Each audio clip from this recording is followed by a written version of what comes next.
Kembali bertemu dengan saya Wayan Sarman di channel YouTube Cara Mudah Naik Pangkat Guru.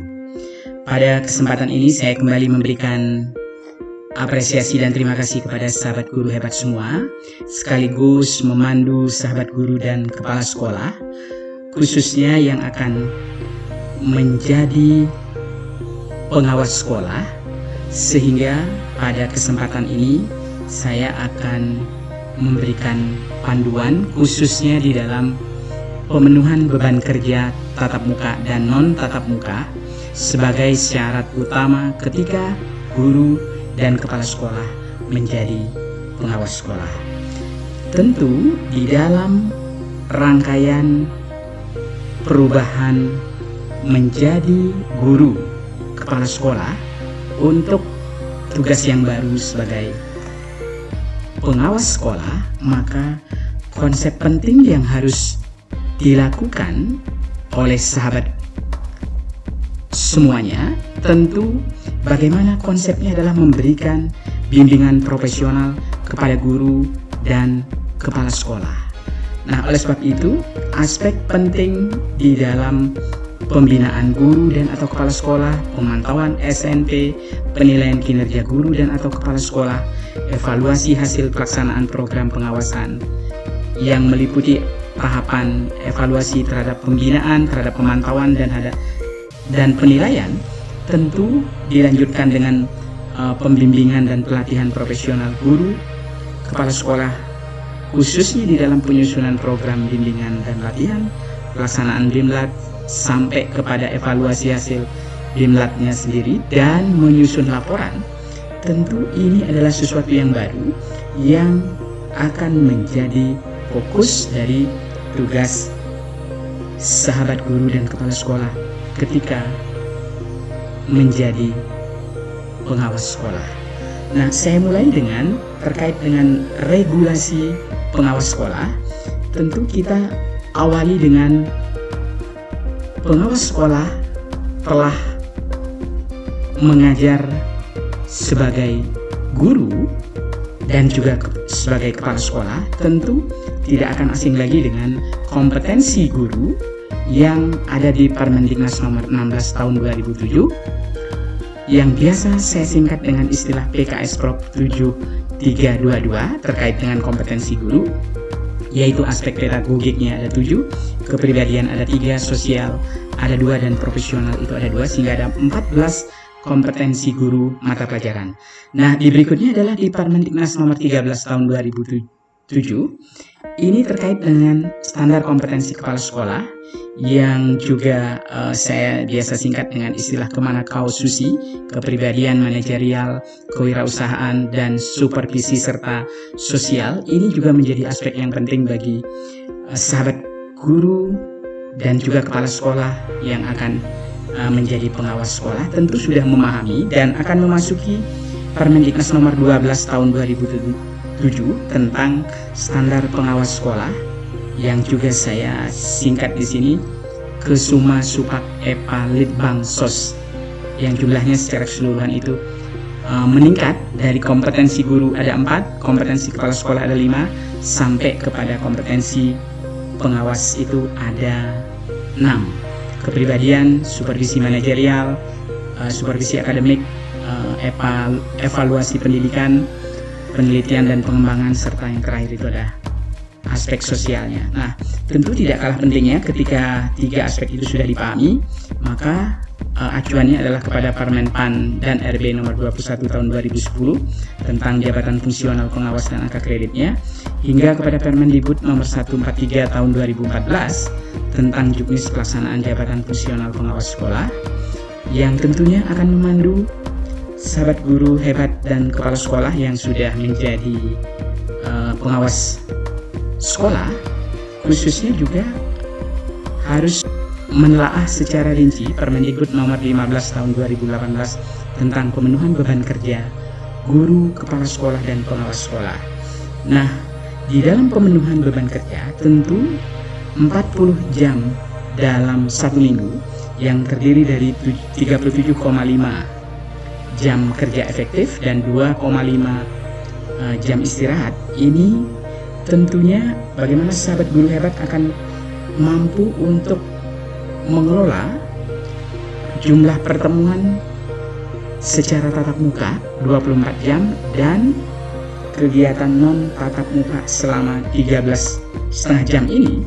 Secara distribusi dapat kita lihat pada tabel berikut ini. Tentunya ketika 24 jam itu terpenuhi dari aspek melaksanakan pembinaan guru, kemudian melakukan pemantauan SNP sampai kepada penilaian kinerja guru, kemudian dilanjutkan lagi dengan tugas poin pentingnya ini, misalnya ada 8 kegiatan untuk pengawas muda, kemudian ada 10 kegiatan untuk pengawas media, dan juga ada 12 untuk pengawas utama. Tentu dari tugas inilah, maka bagaimana alur kegiatannya itu adalah tatap mukanya harus memenuhi 24 jam, kemudian non tatap mukanya itu berupa penyusunan laporan, rangkaian semuanya itu sebanyak 13,5 jam dengan jumlah tentunya sekolah binaan. Untuk jenjang TK ada 10, SMP, SMA, dan SMK itu ada 7 satuan pendidikannya, kemudian SLB itu ada 5, sedangkan tentunya itu akan ekivalen dengan jumlah gurunya 60, jenjang SD, SMP itu 40, dan juga SLB, BK itu jumlahnya adalah sama 40. Nah, di kelanjutannya tentu sahabat guru hebat terkait dengan tugas pokok dan beban kerja pengawas, maka poin pentingnya di sini adalah bagaimana sahabat guru hebat fokus kepada pengawasan akademik dan manajerial pada satuan pendidikan yang menjadi fokus pembinaan, sehingga aspeknya adalah bagaimana menyusun program pengawasan, pelaksanaan pembinaan, pemantauan pelaksanaan SNP, pelaksanaan penilaian kinerja guru dan kinerja kepala sekolah, baru dilanjutkan dengan pembimbingan dan pelatihan profesional guru, diakhiri tentunya dengan evaluasi masing-masing kegiatan yang sudah dilakukan itu. Maka pemenuhan 37,50 jam ini, 13,5-nya itu adalah untuk menyusun laporan di setiap minggu masing-masing kegiatan yang akan dijadwalkan. Nah, di pengaturannya tentu beban kerja di 7 sekolah binaan yang akan menjadi acuan, tentu kita bisa distribusikan seperti berikut. Contohnya mulai dari penyusunan program, kemudian melaksanakan pembinaan guru dan atau kepala sekolah, memantau pelaksanaan 8 standar, sampai kepada mengevaluasi hasil pembimbingan dan pelatihan itu secara keseluruhan di setiap minggu. Pemenuhan 37,5 jam dapat kita atur dengan contoh ini, dan juga di sini ditampilkan bagaimana angka kredit dari masing-masing kegiatan yang menjadi pengaturan beban kerja sahabat guru hebat dan kepala sekolah ketika berprofesi sebagai pengawas sekolah. Nah, di sini diatur dalam minggu-minggunya perubahannya, apa yang dilakukan di dalam pemenuhan, khususnya akan melakukan kunjungan ke sekolah binaan yang di sini formatnya adalah diatur dari jam tatap muka dan non tatap mukanya. Nah, tentu di lingkup pengawasan akademik kita awali bahwa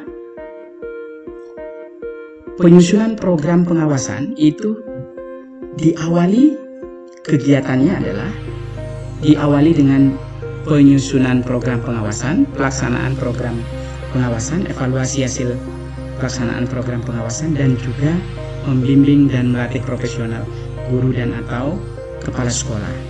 Nah, artinya di dalam setiap tahapan, baik itu pengawasan akademik maupun manajerial, fokusnya itu adalah ketika akademik ini difokuskan pada pembinaan guru, sedangkan di kepala sekolah inilah yang memang menjadi ranah aspek manajerialnya.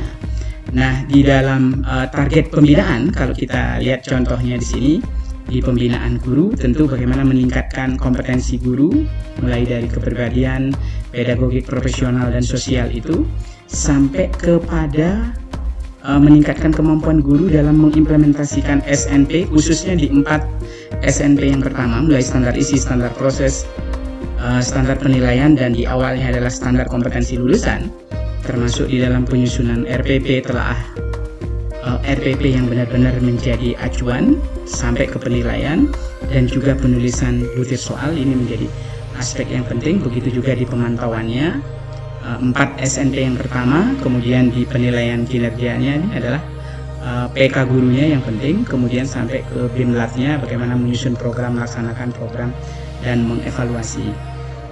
Nah, di aspek manajerialnya tentu poin pentingnya itu bagaimana sahabat guru hebat telah diajak untuk melihat alur kegiatan kepengawasan, mulai dari pengawasan akademik dan manajerial, kemudian diakhiri tentunya dengan bagaimana membuat laporan pengawasan akademik dan manajerial, sampai kepada evaluasi hasil pelaksanaan pengawasannya. Nah, di keduanya melakukan pembinaan guru dan atau kepala sekolah, pemantauan SNP, dan penilaian kinerja guru, maka masing-masing tahapan ini semua harus ada laporan pembinaan guru dan atau kepala sekolah, laporan pemantauan SNP, laporan PK guru dan atau PK kepala sekolah. Lalu semuanya ini di tahap yang kelima, kegiatan pembimbingan dan pelatihan profesional guru dan atau kepala sekolah itu juga dilanjutkan dengan sahabat guru hebat dan kepala sekolah harus membuat laporan pelaksanaan pembimbingan dan pelatihan, kemudian diakhiri dengan evaluasi. Nah, di lingkup pengawasan akademik, tentu ini fokusnya adalah kepada 4 aspek: pembinaan guru, pemantauan SNP, penilaian kinerja guru, dan juga pembimbingan dan pelatihan ini. Tahapan-tahapannya dan termasuk di sini ada uraian kegiatannya, bagaimana menyusun program pembinaan guru, melaksanakan program pembinaan guru, menganalisis dan mengevaluasi hasil pelaksanaan pengawasan, sampai kepada menyusun laporan, khususnya di pembinaan guru. Di SNP juga begitu, bagaimana standar nasional pendidikan 4 aspek yang pertama, mulai dari standar kompetensi lulusan, standar isi, standar proses, standar penilaian, diawali dengan menyusun program pemantauan, melaksanakan pemantauan SNP, menganalisis, dan juga diakhiri dengan laporan sampai ke penilaian kinerja guru, dan di proses pembimbingan dan pelatihan gurunya. Nah, di aspek manajerialnya juga demikian, sasarannya adalah pembinaan kepala sekolah, kemudian di pemantauan SNP-nya itu adalah 4 SNP yang berikutnya, mulai dari standar PPK, standar Sarpras, standar pengelolaan, dan standar pembiayaan. Nah, tahapan-tahapannya, uraian kegiatannya, ini yang menjadi penting untuk sahabat guru hebat pahami, sampai kepada targetnya masing-masing di pembinaan, pemantauan, penilaian, dan BIMLAT itu betul-betul menjadi aspek yang baru bagi sahabat guru hebat dan kepala sekolah semuanya. Nah, di tahapan berikutnya tentu di sini alur dokumen dan laporan tugas pokok dari pengawas itu tentu bagaimana diawali dengan menyusun program pengawasan, bagaimana melaksanakan program pengawasan, dan sampai kepada evaluasi hasil pelaksanaan program pengawasan yang tentunya ini terdiri dari laporan pembinaan guru dan atau kepala sekolah, laporan pemantauan pelaksanaan 8 SNP 4 yang pertama, kemudian laporan penilaian PK guru dan PK kepala sekolah. Lalu setelah 3 ini selesai, maka diakhiri dengan laporan evaluasi hasil pelaksanaan pengawasan yang meliputi laporan pembinaan guru, pemantauan SNP, penilaian kinerja guru dan atau kepala sekolah. Nah, baru dilanjutkan dengan program pembimbingan dan pelatihan yang tentunya alurnya seperti pada yang sudah kita sajikan. Nah, di aspek pengawasan akademik dan manajerial itu tentu yang sangat perlu untuk dilakukan, diberikan bimbingan profesional kepada guru-guru, itu adalah bagaimana melakukan telaah RPP menggunakan instrumen telaah RPP, supervisi guru menggunakan instrumen supervisi guru, dan termasuk di sana kinerja guru untuk memenuhi standar proses dan penilaian mengacu pada asesmen diagnostik, formatif dan sumatif. Ini menjadi sesuatu yang penting sehingga pemenuhan dari semua aspek telaah RPP sampai kepada supervisi guru, ujungnya harus bagaimana guru dan sahabat semua yang ada di sekolah itu kinerjanya benar-benar meningkat, sehingga aspek pentingnya ketika sudah dilakukan pendampingan bimbingan profesional oleh pengawas sekolah mampu meningkatkan kinerja dari sahabat guru hebat semuanya, khususnya untuk meningkatkan potensi peserta didik yang ada di sekolah binaan masing-masing. Nah, tentu di bimbingan profesional aspek akademik itu bisa saya berikan panduan di sini ada 6. Yang pertama itu tentunya adalah sahabat guru hebat harus terus mengupdate implementasi kurikulum 2013 termasuk dari aspek sekolah penggerak, SMK, pusat keunggulan ini yang penting harus dipahami, mampu menelaah RPP guru-guru sebelum proses pembelajaran dan kunjungan kelas untuk supervisi. Telaah RPP dilakukan meliputi kesesuaian identitas sekolah, menurunkan IPK sesuai KD secara tuntas dan lengkap, mengacu KKO taksonomi Bloom, serta memastikan guru-guru itu mengembangkan tujuan pembelajaran itu memuat aspek kompetensi, konten atau materi, dan juga variasi mengacu 6 dimensi profil pelajar Pancasila. Dan tentunya yang kelima ini adalah mengembangkan model pembelajaran yang relevan untuk memberikan tantangan pada siswa mengembangkan potensi secara optimal pada kegiatan pembelajaran mulai dari pendahuluan, inti, dan tentunya penutup. Nah, di terakhir ini adalah tentunya memastikan penilaian yang digunakan itu sesuai dengan KD. Artinya ketika KD-nya itu adalah C4 menganalisis, maka soal juga betul-betul harus bentuknya adalah C4. Begitu juga kalau soal atau pesan KD-nya adalah C3, maka butir soalnya harus benar-benar C3. Nah, sedangkan di bimbingan profesional aspek manajerial, tentu bagaimana sahabat guru hebat dan kepala sekolah yang sudah menjadi pengawas tentunya harus mengupdate pemahaman dan tentunya benar-benar bisa memberikan bimbingan di dalam menyusun dokumen 1 KTSP sebagai standar isi pada sekolah binaan, khususnya pada sekolah yang mengimplementasikan kurikulum 2013, sekolah program sekolah penggerak, dan juga di SMK Pusat Keunggulan.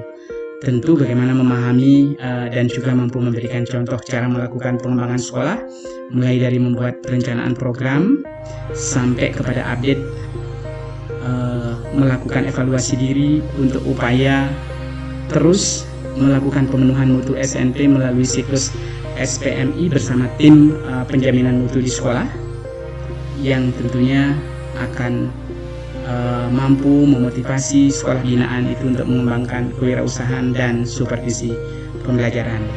Nah, tentu semua aspek ini bagaimana bimbingan profesional ini diberikan agar sekolah tetap fokus mengembangkan SNP mulai dari SKL, standar isi, standar proses, standar penilaian, dan juga sampai kepada pendidik dan tenaga kependidikan, sarpras, pengelolaan, dan juga pembiayaannya tentunya. Nah, tentu di aspek pentingnya berikutnya itu adalah bagaimana menyusun program pengawasan, itu mulai dari ada di bagian depan, kemudian ada pendahuluan, ada bab 2-nya adalah identifikasi dan analisis hasil pengawasan yang tahun lalu. Kemudian di bab 3 itu adalah program tahunan dan program semester. Tentunya di bab 4 ini dilampiri dengan rencana pengawasan akademik dan rencana pengawasan manajerial terkait dengan instrumen pembinaan guru dan juga instrumen pemantauan serta instrumen penilaian kinerja guru dan atau kepala sekolah.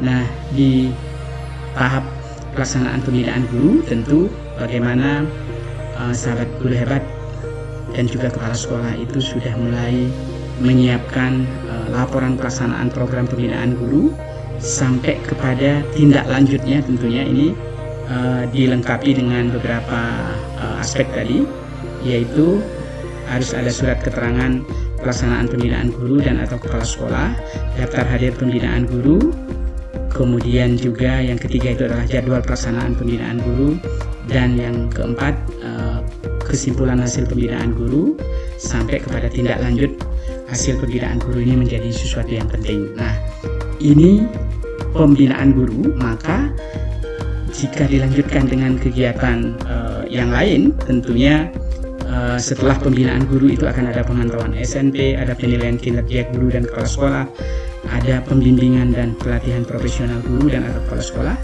Tentu alur penyusunan laporan ini yang paling penting.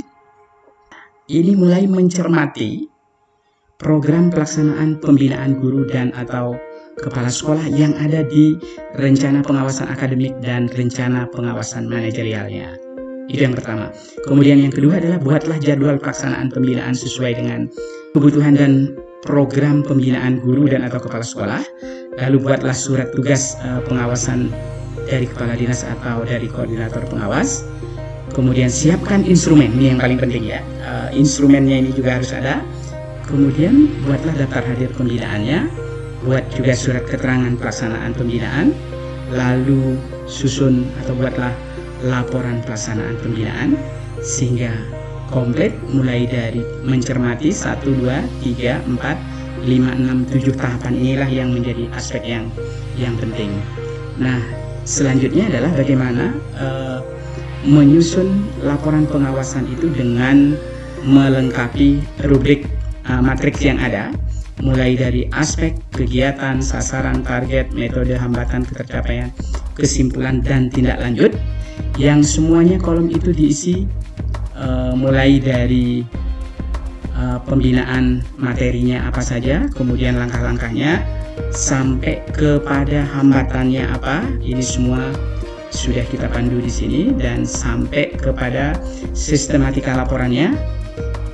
Kalau ini bentuknya pembinaan atau pemantauan, nanti tinggal disesuaikan. Bagian depan itu adalah halaman judul, halaman pengesahan, kata pengantar, dan juga daftar isi, sampai kepada bab 1 pendahuluan, bab 2 kerangka pikir pemecahan masalah, bab 3 itu metode pendekatan dan metode, bab 4 itu adalah hasil pengawasan pada sekolah binaan, mulai dari hasil pelaksanaannya, hasil pembinaan guru. Yang pertama ada pembinaan kepala sekolah, dan juga pembahasan hasil pengawasan. Tentu di bab 5 adalah ada simpulan dan rekomendasinya. Lampirannya dilengkapi surat tugas pengawasan dari kepala dinas atau korwas, kemudian surat keterangan pelaksanaan pembinaan, lalu jadwal pelaksanaan pembinaan, daftar hadir guru, dan instrumen pembinaan yang telah diisi. Secara cepat akan saya coba berikan satu contoh bentuk laporan. Ini adalah laporan pembinaan guru dan atau kepala sekolah. Kebetulan binaan saya ada 7. Ini 7 satuan pendidikan. Lalu di berikutnya saya coba pandu di bagaimana di bab pendahuluannya, di latar belakang, tentu secara sederhana dan singkat serta benar. Itu yang penting. Bagaimana di tahapan itu sudah sesuai dengan Permendikbud 143 tahun 2014 yang memang menjadikan acuan dan juga buku kerja pengawas yang penting. Nah, kemudian di bab 2 itu adalah di kerangka pikir pemecahan masalahnya. Karena ini pembinaan guru, kerangka pikirnya seperti alur yang ada. Lalu di berikutnya di bab 3 itu adalah contohnya pendekatan dan metode. Jadi di sini ada pendekatan klinik, direktif, non direktif, dan kolaboratif. Di sini sudah saya berikan panduannya, yaitu ada beberapa pengertian mulai dari alur supervisinya. Ada direktif itu pendekatan langsung, kemudian ada non direktif itu adalah pendekatan tidak langsung, yaitu pendekatan terhadap permasalahan yang sifatnya tidak langsung.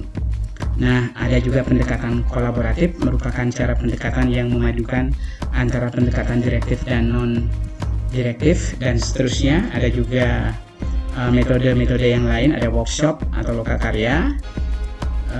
Kemudian yang cukup penting ini adalah di bab 4. Di bab 4 ini saya coba berikan panduannya ketika membuat laporannya. Tentu bagaimana diawali dengan pembinaan guru dan atau kepala sekolah mengacu pada RPA, Rencana Pengawasan Akademik dan Rencana Pengawasan Manajerial.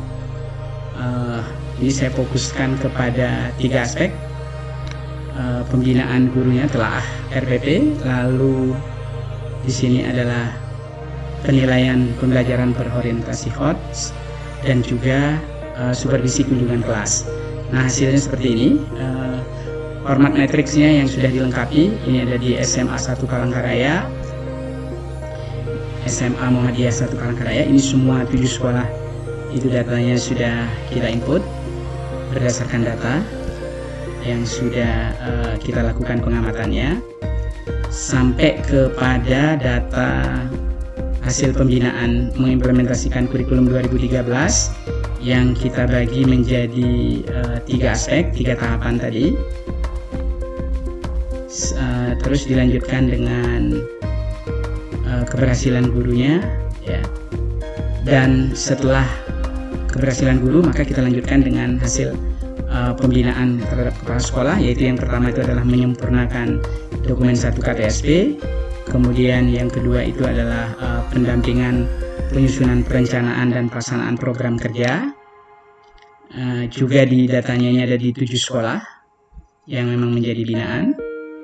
Nah, lalu di terakhir itu adalah bab 5, yaitu kesimpulan dan saran. Di sini juga sudah kita pandu hasil pembinaan pada 7 sekolahnya. Itu sudah dilaksanakan pada tahun 2019-2020 pada semester 1 dan juga semester 2. Nah, secara lengkap rekomendasinya juga sudah ada. Sekali lagi, sahabat guru hebat, contoh ini tentunya mudah-mudahan bisa memandu sahabat guru hebat untuk melengkapi dari sistematika laporan pembinaan, karena memang yang menjadi penting itu bagaimana di 37,5 jam per minggu itu dimanfaatkan untuk pertemuan tatap mukanya adalah 24 jam, dan 13,5 jam itu adalah digunakan untuk menyusun laporan. Semoga bermanfaat. Salam sehat dan sukses selalu.